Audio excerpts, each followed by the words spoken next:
조용한 빌라 복도에 울려 퍼진 한 여성의 비명. 문은 열려 있었고 거실엔 의식을 잃은 채 쓰러진 여성이 발견되었습니다. 도난도 침입 흔적도 없던 그 사건. 하지만 단 하나, 피해자의 말에서 시작된 단서는 생각보다 깊고 무서운 진실로 이어졌습니다. 누군가 한 달 전부터 나를 지켜보고 있었어요. 과연 이 여성을 노린 남자의 정체는 누구였을까요? 그리고 그는 왜 점점 더 대담해졌을까요? 지금부터 한 형사와 심리수사관이 파헤친 이 집요한 스토킹 사건의 전말을 들려드리겠습니다. 여기서 잠깐 더 많은 이야기와 재미있는 콘텐츠를 놓치지 않으시려면 지금 바로 구독과 알림 설정을 해주세요. 여러분의 관심이 저희 채널에게 큰 힘이 됩니다.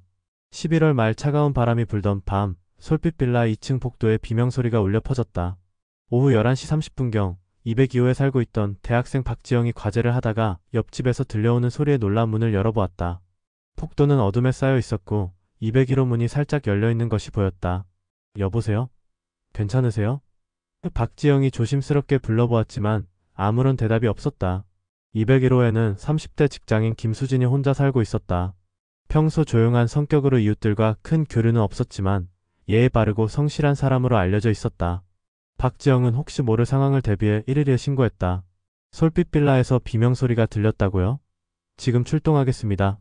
신고를 받은 경찰은 즉시 출동 지시를 내렸다. 동부경찰서 강력계 형사 이도현은 그날 밤 늦게까지 다른 사건 서류를 정리하고 있었다. 30대 후반인 그는 10년 이상 경력의 중견 형사로 침착하고 논리적인 수사 방식으로 정평이 나 있었다. 출동 지시를 받은 이도현은 심리수사관 박상훈과 함께 현장으로 향했다.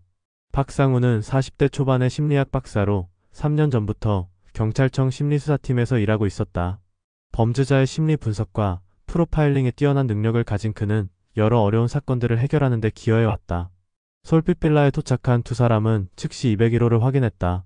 문이 열려 있었지만 안에서는 아무런 소리도 들리지 않았다. 조심스럽게 안으로 들어서자 거실 바닥에 김수진이 쓰러져 있는 것을 발견했다. 의식이 있나요? 이도현이 김수진의 맥박을 확인하며 물었다. 다행히 김수진은 살아있었다. 머리에 타박상을 입고 기절한 상태였지만 생명에는 지장이 없어 보였다. 즉시 구급차를 불러 병원으로 이송했다. 현장을 살펴본 결과 강도나 절도의 흔적은 보이지 않았다. 집안은 약간 어수선했지만 물건이 없어진 것 같지는 않았다. 현관문에는 강제로 열린 흔적도 없었다. 문이 열려 있었다는 것은 피해자가 범인을 알고 있었을 가능성이 높습니다. 박상훈이 분석했다. 아니면 범인이 나갈 때 문을 제대로 닫지 않았을 수도 있고. 이도현이 다른 가능성을 제시했다. 김수진의 핸드백에서는 현금 30만 원과 신용카드가 그대로 있었다. 금목걸이와 시계 등 귀중품도 제자리에 있었다. 이는 금품을 목적으로 한 범행이 아니라는 것을 의미했다. 다음 날 아침 병원에서 의식을 되찾은 김수진을 만났다. 그녀는 머리 부상으로 인해 어젯밤 일에 대한 기억이 흐릿했다. 기억나는 게 있나요? 이도현이 조심스럽게 물었다. 문 열리는 소리가 났어요.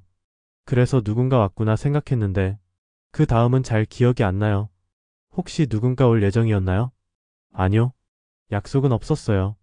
그런데 이상한 건 최근에 누군가 저를 지켜보는 것 같은 느낌이 계속 들었어요. 박상훈이 관심을 보였다.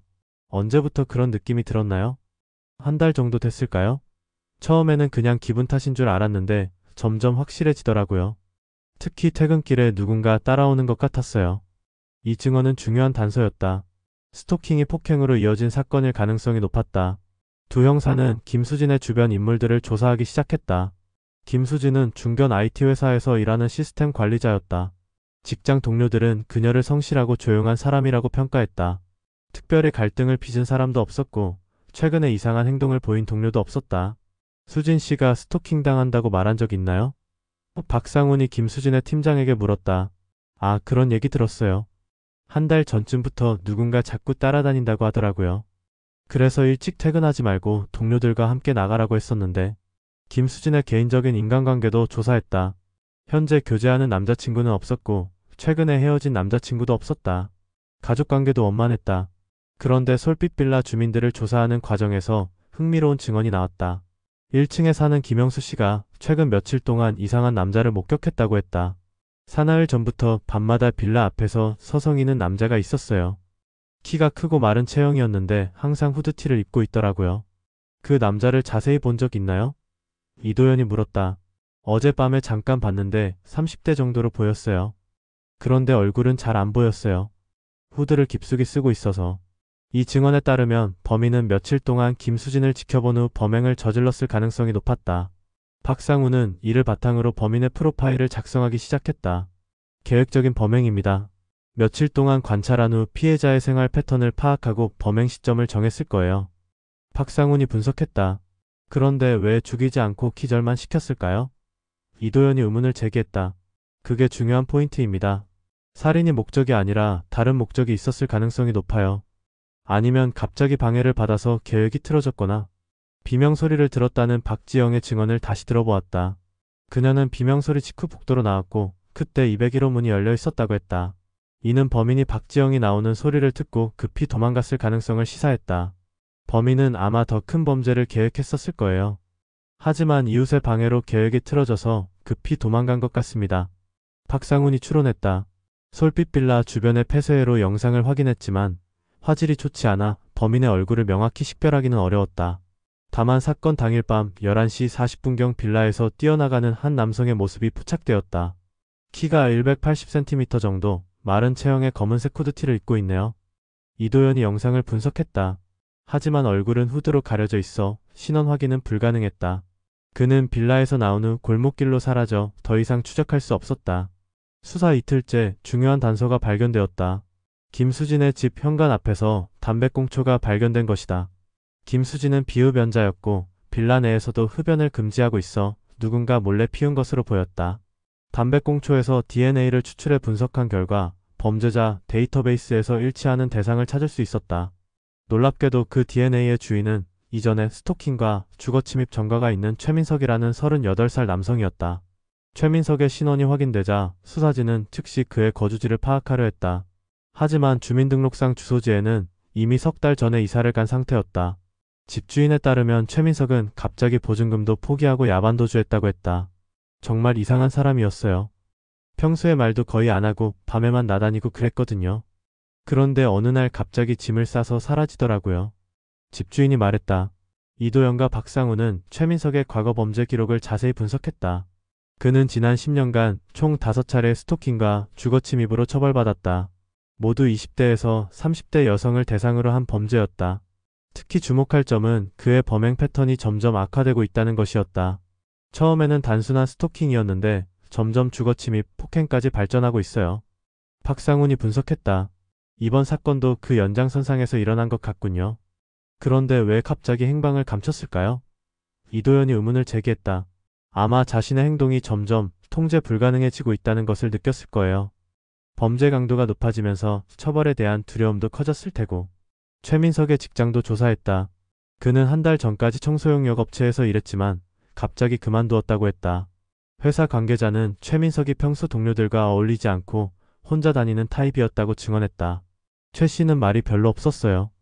그런데 가끔 여자 동료들을 이상하게 쳐다보더라고요. 기분 나쁜 시선이었죠. 전 직장 동료가 말했다. 이 증언을 통해 최민석의 성격과 행동 패턴을 더 구체적으로 파악할 수 있었다. 박상우는 이를 바탕으로 더 정밀한 프로파일링을 실시했다. 최민석은 사회적 고립감이 강한 인물로 보입니다.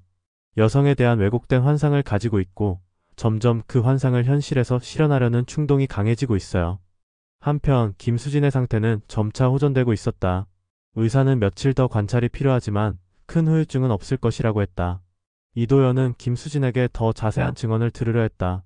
혹시 최민석이라는 사람을 아시나요? 이도현이 최민석의 사진을 보여주었다. 김수진은 사진을 자세히 살펴보더니 고개를 저었다. 잘 모르겠어요. 한 번도 본 적 없는 것 같은데. 그럼 어디서 처음 스토킹 당했는지 기억나시나요?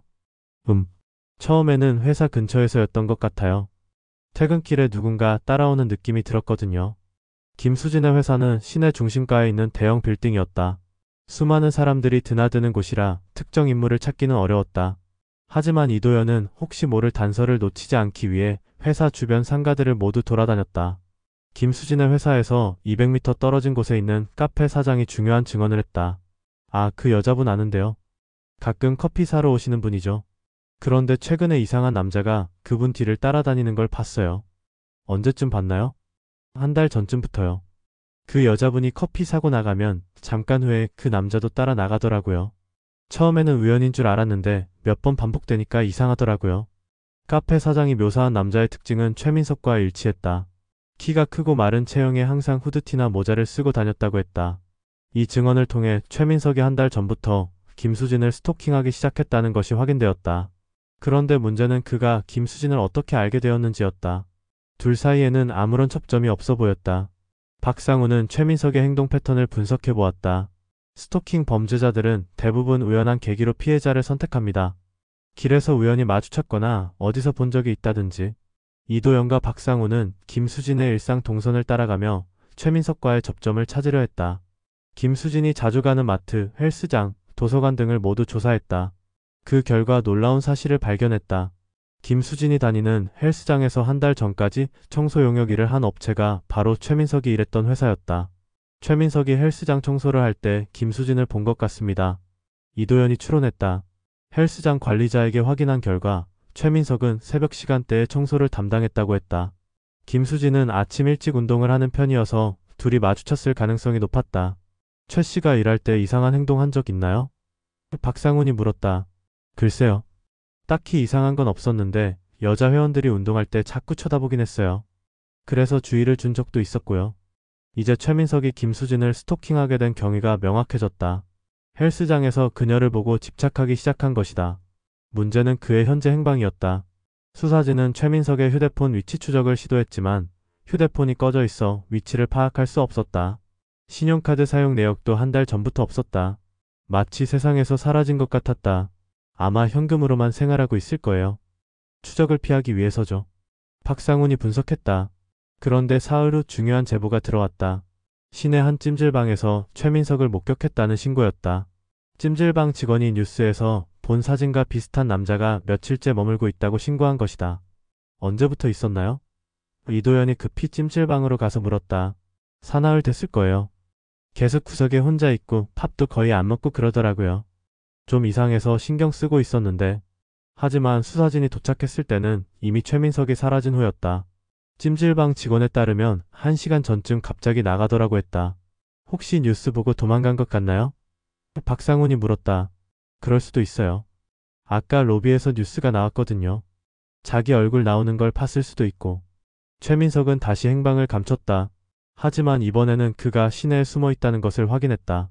수사진은 시내 모든 찜질방, 모텔, 고시원에 그의 사진을 배포하고 신고를 당부했다. 한편 김수진은 퇴원을 앞두고 있었다. 의사는 신체적으로는 회복되었지만 심리적 충격이 남아있어 상담 치료가 필요하다고 했다. 혹시 최민석이 다시 나타날까봐 무서워요. 김수진이 떨리는 목소리로 말했다. 안전한 곳에서 임시 거주하는 것이 좋겠어요. 이도현이 제안했다. 김수진은 당분간 부모님 집에서 지내기로 했다. 또한 경찰에서는 그녀 주변에 신변보호 요원을 배치했다. 그런데 그날 밤 또 다른 사건이 발생했다. 김수진의 회사 동료인 이지은이 퇴근길에 누군가 자신을 뒤따라와서 신고를 한 것이다. 분명히 그 남자였어요. 뉴스에서 본 최민석이요. 이지은이 불안한 목소리로 말했다. 어디서 봤나요? 박상훈이 물었다. 회사에서 나오는데 멀리서 서 있더라고요. 그래서 재빨리 택시를 타고 도망쳤어요. 이는 최민석이 아직 김수진 주변을 맴돌고 있다는 것을 의미했다. 더 큰 범죄를 계획하고 있을 가능성이 높았다. 이지은의 신고를 받은 후 수사진은 김수진의 회사 주변에 잠복 수사를 배치했다. 최민석이 다시 나타날 가능성에 대비한 것이다. 이도영과 박상우는 회사 맞은편 카페에서 지켜보고 있었다. 최민석의 행동이 점점 대담해지고 있어요. 박상훈이 우려를 표했다. 김수진을 직접 공격했는데도 포기하지 않고 계속 그 주변을 맴돌고 있다는 건 상당히 위험한 신호입니다. 그럼 다음 타깃을 물색하고 있다는 건가요? 이도현이 물었다.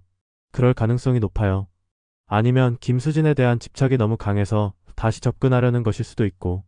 이틀간의 잠복 수사에도 불구하고 최민석은 나타나지 않았다. 하지만 그 사이 또 다른 제보가 들어왔다. 김수진이 살던 솔빛 빌라 근처에서 최민석을 목격했다는 신고였다. 어젯밤 12시쯤 빌라 앞을 서성이는 남자를 봤어요. 분명히 그 사람이었어요.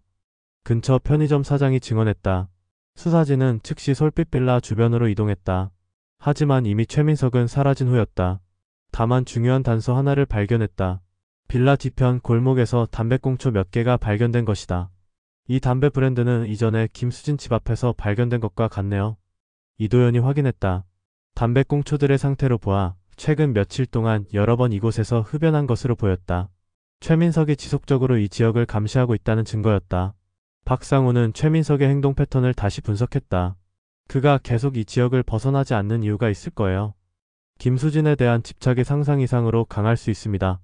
그럼 김수진이 부모님 집에 있다는 걸 모르는 건가요? 아마도요. 아니면 알고 있지만 당분간은 이곳에서 기다리고 있는 것일 수도 있어요. 그날 저녁 중요한 전화가 걸려왔다. 최민석으로 추정되는 남성이 경찰서에 직접 전화를 한 것이다. 나는 최민석이다. 더 이상 숨어 지낼 수 없겠다. 목소리는 피곤하고 절망적이었다. 어디 계십니까? 나와서 이야기합시다. 이도현이 전화를 받으며 말했다. 이야기? 웃기는 소리다. 너희들은 나를 범죄자로만 볼 뿐이야. 그럼 왜 전화를 하셨나요? 김수진. 그 여자가 어디 있는지 알고 싶어서. 이도현과 박상우는 서로 눈빛을 교환했다. 최민석의 집착이 예상보다 훨씬 심각했다. 왜 김수진 씨를 찾으시는 건가요? 박상훈이 전화를 받으며 물었다. 그 여자는 나의 것이야. 내가 그렇게 오랫동안 지켜봤는데 다른 남자들이 건드릴 수는 없어. 김수진 씨는 당신을 모릅니다. 당신과는 아무 관계도 없어요. 관계 없다고? 말도 안 돼. 나는 그 여자를 한 달 동안 매일 봤어. 그 여자의 모든 걸 알고 있다고. 통화는 15분간 지속되었다. 그동안 수사진은 발신지를 추적했지만 최민석은 공중전화를 사용하고 있었고 이미 그 자리를 떠난 상태였다. 완전한 편집증적 집착입니다. 박상훈이 통화 후 분석했다. 자신만의 환상 속에서 김수진과의 관계를 만들어낸 거예요. 위험 수준이 어느 정도로 보세요? 매우 높습니다. 이런 유형의 스토커는 자신의 환상이 깨질 때 극단적인 행동을 할 가능성이 크거든요. 다음날 또 다른 목격 신고가 들어왔다. 이번에는 김수진의 부모님 집 근처였다. 최민석이 어떻게 그 주소를 알아냈는지는 불분명했지만 이미 김수진의 은신처를 파악한 것으로 보였다. 즉시 김수진 씨를 다른 곳으로 이동시켜야 합니다. 이도현이 긴급히 조치를 취했다. 김수진은 경찰의 보호하에 안전가옥으로 이동했다. 하지만 최민석의 끈질긴 추적이 계속될 것은 분명해 보였다. 한편 수사진은 최민석의 과거를 더 자세히 조사했다. 그의 가족들과 만나본 결과 어린 시절부터 대인관계에 문제가 있었다는 것이 밝혀졌다. 민석이는 중학교 때부터 이상했어요. 여자애들을 자꾸 따라다니고 혼자 이상한 상상을 하고 그랬죠. 최민석의 누나가 증언했다. 고등학교 때는 한 여학생을 스토킹해서 문제가 됐어요. 그때도 그 여자가 자기를 좋아한다고 착각하고 있었거든요. 이런 증언들을 통해 최민석의 문제가 오래전부터 시작되었다는 것을 알 수 있었다. 하지만 적절한 치료나 개입이 없어 점점 악화된 것으로 보였다. 사흘 후 최민석이 다시 전화를 걸어왔다. 이번에는 더욱 절망적이고 위험한 상태였다. 김수진이 어디 숨었는지 알고 있어. 너희가 숨겼지만 난 다 알아냈다고. 최민석 씨, 지금 당신이 하고 있는 일은 범죄입니다. 그만두세요. 박상훈이 차분하게 말했다. 범죄? 사랑하는 게 범죄야? 내가 그 여자를 얼마나 아끼는데. 그건 사랑이 아닙니다. 일방적인 집착일 뿐이에요. 닥쳐. 너희가 뭘 알아? 나는 그 여자 없이는 살 수 없어. 통화가 끝난 후 수사진은 최민석이 곧 극단적인 행동을 할 것이라고 판단했다. 모든 경찰서에 비상 경계령이 내려졌다. 그날 밤 최민석이 마침내 모습을 드러냈다. 김수진이 숨어있는 안전가옥 근처에서 목격된 것이다. 하지만 이번에는 그냥 지켜보는 것이 아니라 실제로 접근을 시도했다. 수상한 남자가 안전가옥 주변을 맴돌고 있습니다. 보호요원의 무전이 들어왔다. 이도현과 박상우는 즉시 현장으로 출동했다. 안전가옥은 주택가 한복판에 있는 다세대 주택으로 경찰에서 중요한 증인이나 피해자를 보호할 때 사용하는 곳이었다. 최민석을 확인했습니다. 건물 뒤편에서 창문을 통해 안을 들여다보고 있어요. 또 다른 보호요원이 보고했다. 수사진은 조심스럽게 최민석을 포위했다. 하지만 그가 무기를 소지하고 있을 가능성도 있어 신중하게 접근해야 했다. 최민석, 경찰이다. 손을 들고 나와라. 이도현이 확성기로 외쳤다.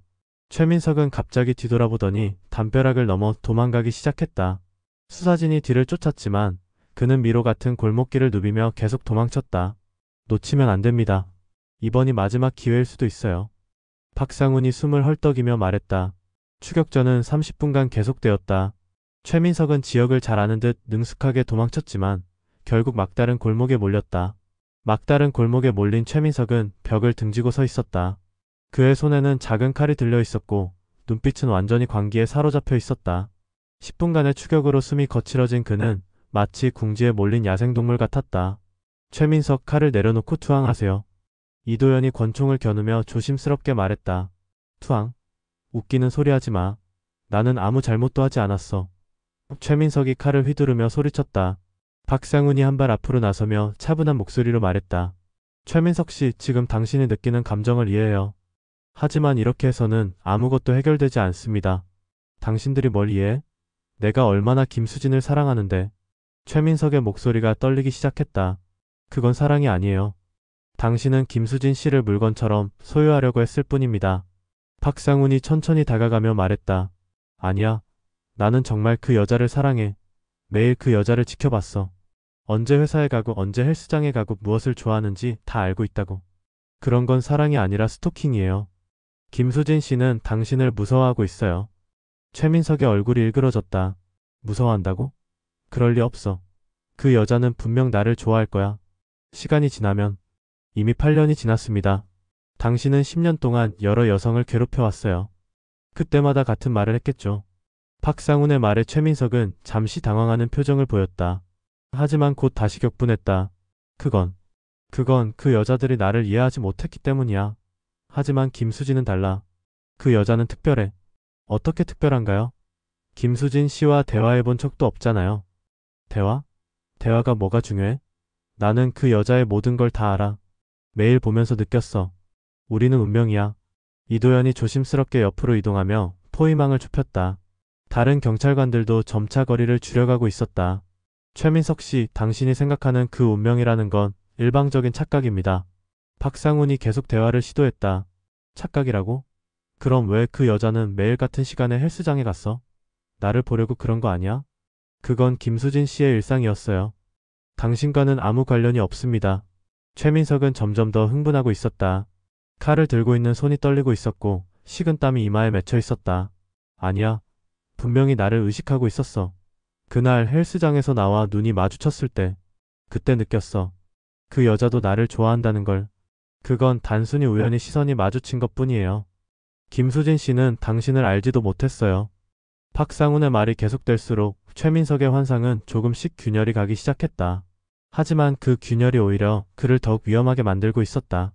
그럼 내가 바보였다는 거야? 내가 혼자 착각했다는 거야? 최민석의 목소리가 절망적으로 변했다. 당신은 아픈 사람이에요. 치료받으면 나아질 수 있어요. 박상훈이 동정적인 목소리로 말했다. 치료? 나를 미친 사람 취급하는 거야? 최민석이 다시 격분했다. 바로 그때 최민석이 칼을 들고 박상훈에게 달려들었다. 이도현이 즉시 몸을 날려 박상훈을 밀어내고 다른 경찰관들이 최민석을 제압했다. 으악, 놓아줘. 김수진을 만나야 해. 최민석이 바닥에 눌린 채 발광했다. 수갑이 채워진 후에도 최민석은 계속 김수진의 이름을 부르며 소리쳤다. 그의 모습은 더 이상 범죄자가 아니라 정신적으로 병든 환자에 가까워 보였다. 경찰서로 연행된 최민석은 정식 조사를 받았다. 처음에는 자신의 행동을 정당화하려 했지만 점차 현실을 받아들이기 시작했다. 정말 그 여자는 나를 모르는 거였어? 최민석이 풀이 죽은 목소리로 물었다. 네, 김수진 씨는 당신을 전혀 알지 못했어요. 이도현이 답했다. 최민석은 한동안 말없이 고개를 숙이고 있었다.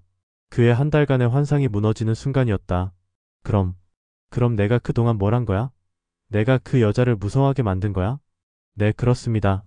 김수진 씨는 한 달 동안 매일 두려움 속에서 살았어요. 최민석의 얼굴에 뒤늦은 후회가 스쳐 지나갔다. 미안해. 정말 미안해. 나는 그냥 사랑하고 싶었을 뿐인데. 심리 감정 결과 최민석은 경계성 인격장애와 편집성 장애를 앓고 있는 것으로 진단되었다. 법원은 그의 정신 상태를 고려하여 치료 명령과 함께 징역 5년을 선고했다. 김수진은 사건 해결 후 정신적 충격에서 벗어나기 위해 상담 치료를 받았다. 처음에는 외출하는 것조차 두려워했지만 점차 일상을 회복해 나갔다. 이제 정말 끝난 건가요? 김수진이 마지막 면담에서 이도현에게 물었다. 네, 완전히 끝났어요. 최민석은 치료를 받으며 복역할 예정이고 출소 후에도 지속적인 관리를 받게 됩니다. 그 사람이 정말 나를 사랑한다고 생각했던 건가요? 이도현은 잠시 고민하다가 답했다. 사랑이라고 착각했던 것 같아요. 하지만 진정한 사랑은 상대방을 존중하고 배려하는 거예요. 일방적인 집착은 사랑이 아닙니다. 박상우는 이 사건을 통해 스토킹 범죄의 심각성을 다시 한번 깨달았다. 그는 관련 예방 프로그램 개발에 참여하기로 했다. 스토킹 범죄자들은 대부분 자신의 행동이 잘못되었다는 것을 인식하지 못해요. 조기 개입과 치료가 중요합니다. 박상훈이 보고서에 적었다. 이도현 역시 이 사건에서 많은 것을 배웠다. 단순해 보이는 사건도 복잡한 심리적 배경이 있을 수 있다는 것, 그리고 피해자의 안전이 최우선이라는 것을 다시 확인했다. 솔빛빌라 사건은 이렇게 막을 내렸다. 비록 큰 피해는 없었지만 한 여성의 일상을 송두리째 바꿔놓았던 무서운 사건이었다. 다행히 더 큰 비극으로 이어지기 전에 해결되어 김수진은 다시 평범한 일상으로 돌아갈 수 있었다. 사건 수개월 후 김수진은 새로운 회사로 이직했다. 새로운 환경에서 새로운 시작을 하고 싶었기 때문이다. 그녀는 이제 스토킹의 그림자에서 벗어나 자유롭게 살 수 있게 되었다. 최민석은 교도소에서 정신과 치료를 받으며 자신의 잘못을 반성하고 있었다. 그는 출소 후 사회복귀 프로그램에 참여하여 다시는 같은 실수를 반복하지 않겠다고 다짐했다. 이도현과 박상우는 이 사건의 경험을 바탕으로 스토킹 범죄 수사 매뉴얼을 개선하는 작업에 참여했다. 그들의 노력으로 향후 유사한 사건들이 더 신속하고 효과적으로 해결될 수 있는 토대가 마련되었다.